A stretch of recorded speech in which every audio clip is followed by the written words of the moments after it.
Well, hello there. How is everyone? I hope you're all well. You're amazing, beautiful, wonderful people. This is video 3 of 3 today. That's it. 2 on here, 1 over on the family channel because I did the wellness live this morning. Yes, I did it this morning because apparently I don't know the difference between AM and PM. But there we go. There we go. They will be in the evening, a better time for people moving forward. But the wellness lives will be over on the other channel. So if you're not subscribed, get yourself subscribed over there. The link to that will be in the description or the pinned comments of this video. But anyway, what we're talking about in this, we're talking about someone else's mental. And by the way, you're looking absolutely amazing. And that 2020 article or fucking documentary, whatever it is, I'm not covering it. I'm not covering it because it's bollocks. And I'm fed up with it. I'm fed up with listening to the narrative being spanned in different ways, and you're just left with bullshit at the end of it. So I'm not covering it. I'm not talking about it. That's it. Done. Pfft, bollocks. But I am talking about this because every so often something will come up and I'll be left thinking, what? This ain't right. This can't be right. And I'm talking about this. We know that Cellbrite and Othram, Cellbrite especially, have come out in the aftermath of Brian Kohberger's plea deal, and they've made some very crazy fucking claims. Claims that have literally gone completely against what even the chief prosecutor in this crime has said. Literally the polar opposite.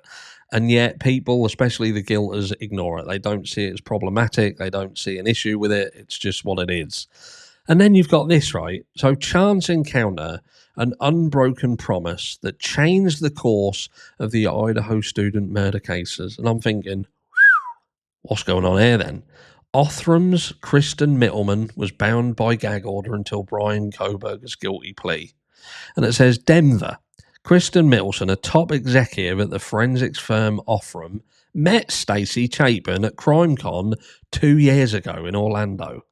I honestly don't know why I was there. I mean, I'd been invited to be there, but we were only 10 months out from losing Ethan, Chapin said at this year's CrimeCon conference in Denver, Colorado. So she's gone back. She obviously liked it the first time, so she's become a regular.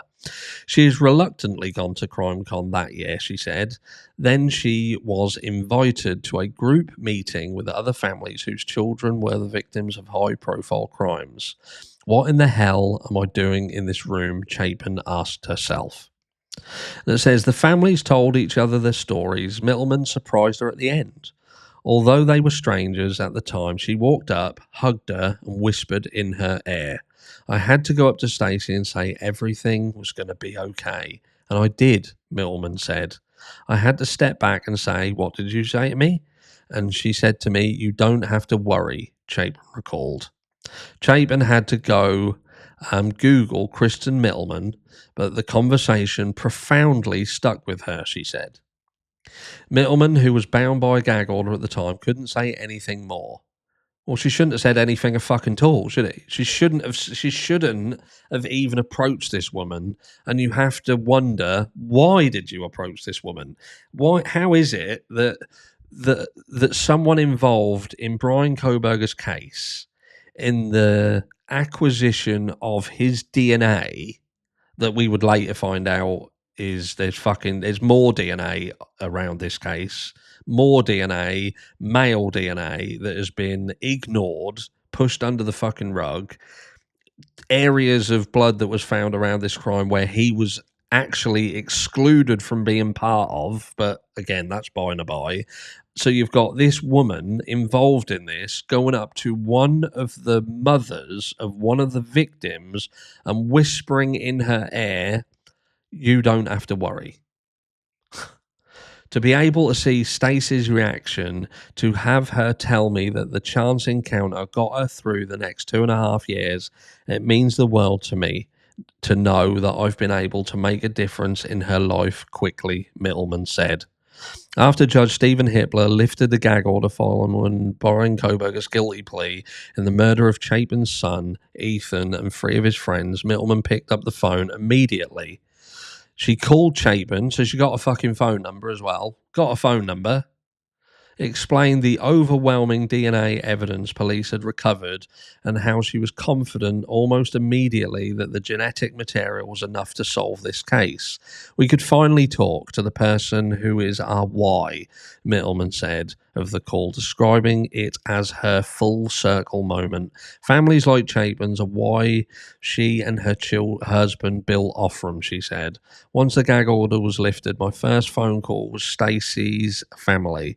I had a chance encounter with her a few months into the investigation. I could see the pain in her eyes, and I could see how much she needed certainty, Mittelman said. The phone call was the greatest thing, Chapin recalled Saturday. She and Ethan's father, her husband John, immediately flew to Houston to meet Othram's team, she said.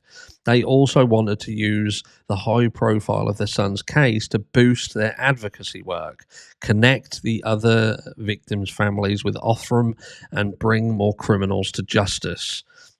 Although Kohberger's defense painted the DNA as controversial, didn't paint it as controversial, it is fucking controversial. It's also controversial that his DNA was the DNA that just happened to be on a item that was transportable. It was trace DNA, which they're now trying to make out like it was an abundance of information, an abundance of DNA. It was a catastrophic amount, I believe it even states, and ignoring all the rest. Chapin and the rest of her family have turned to victims advocacy after the crime and created a student scholarship in Ethan's honour through the Ethan Smile Foundation.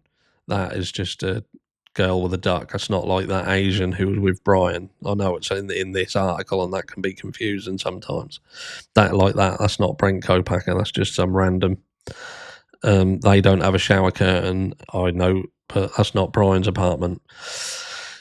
But I just think to myself, what is there going to be anything else, any more fucking bizarre and odd in this case? There's not one element of this case that doesn't make you raise your bushy eyebrows and say, are we actually kidding? We've now got another situation where you've got Stacey Chapin going to CrimeCon, having a little conversation with the Othram Labs, one of the bosses of Othram Labs, exchanging numbers and speaking to each other. It's fucking weird. It's absolutely bizarre. Really bizarre. But what I do know is, as well, before we leave, is obviously we're saying that Othram, this Mittelman, was bound by the gag order.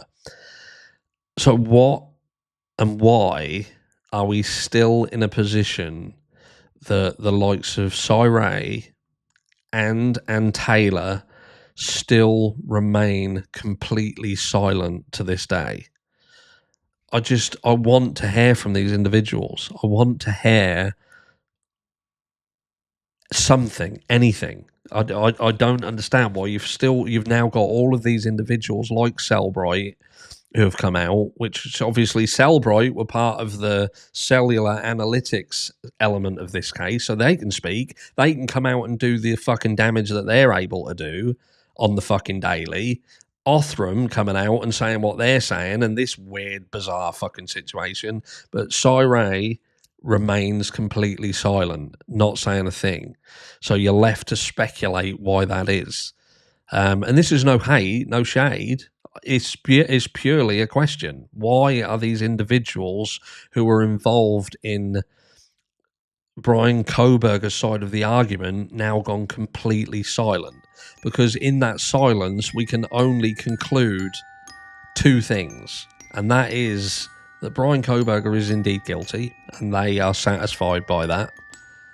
Or he's not guilty, they're not satisfied by it, and they're staying silent because either something's in the background going on, or they don't know how to address what has happened without causing some degree of outrage.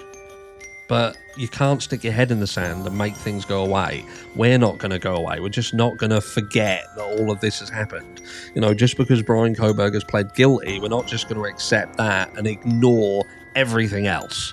Because that's what you have to do. If you was supportive of Brian Kohberger all up to the point where he said, yes, I did it, And now that was enough for you to think, well, you did it then. You weren't paying attention. Love you all. Mwah.